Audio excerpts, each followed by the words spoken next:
വടക്കഞ്ചേരി കൊടിക്കാട്ടുകാവ് ഭഗവതി കാർത്തിക തിരുനാൾ ആറാട്ടുവേല ഉത്സവത്തോടനുബന്ധിച്ചുള്ള ആഘോഷ പരിപാടികൾ തുടരുന്നു.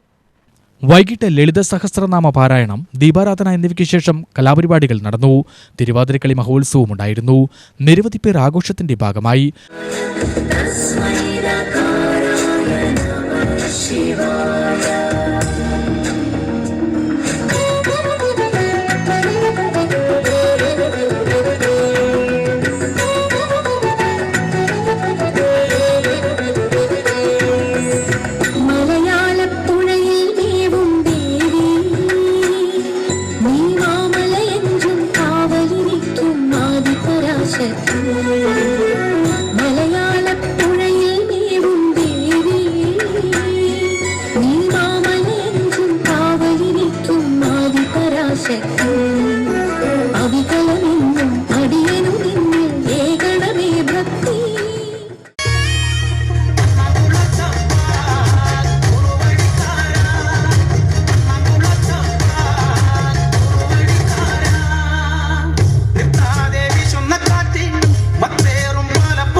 മാർച്ച് 23-നാണ് ആറാട്ടുവേല ഉത്സവം.